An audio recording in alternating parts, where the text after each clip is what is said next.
Hi, I'm Vijayamba. I'm a postdoctoral research fellow at the Center for Sustainable Employment at Azim Premji University. The State of Working India 2023 report takes a detailed look at India's economic growth and structural transformation with social identities. I will be talking about women's employment and social norms that we have discussed in this report. So using National Family Health Survey data, we ask if progressive norms enable women's participation in employment for urban married women. The motivation for doing this is that over the recent years, women's participation rates in the urban sector have persistently been low and declining.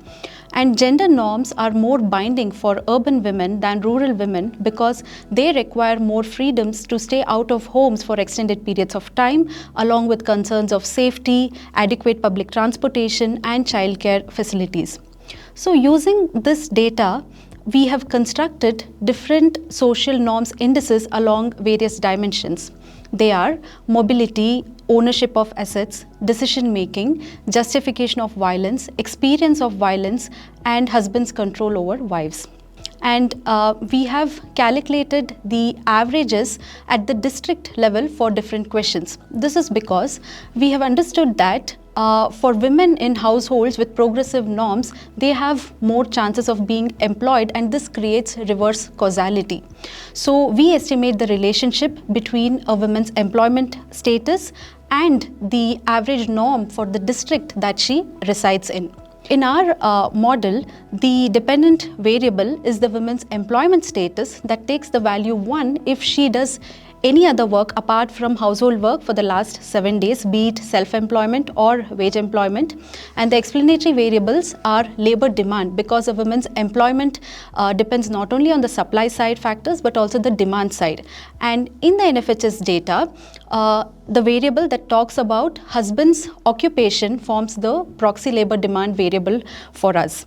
And we have the explained norms indices as explanatory variable controlling for other household and individual characteristics. So we find that in all the models that we have almost estimated, the proxy labor demand is positive and significant. It means that in every district where husbands are employed in non-agricultural sector, so are the wives. Now coming to norms indices, we find that the coefficients of mobility, decision making, and ownership of assets are positive and significant. It means that in a district, if the norms are progressive for these indices, a woman has more chances to be employed. So when I say more progressive, it means that the woman has more freedom to go out to market, health facility, or out of the village or community, and she has more say in different decisions in the household, and she's more likely to own assets, be it land or house. On the other hand, we find that the coefficients of justification of violence, experience of violence, and husband's control over wives are negative and significant.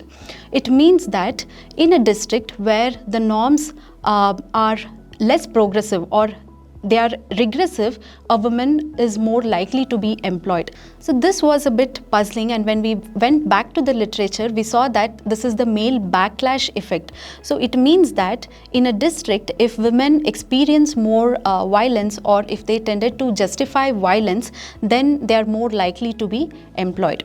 Our report is released on the website, so I urge all of you to take a look at this and read these interesting findings in our report to foster more discussions on this interesting topic of the influence of norms on women's employment.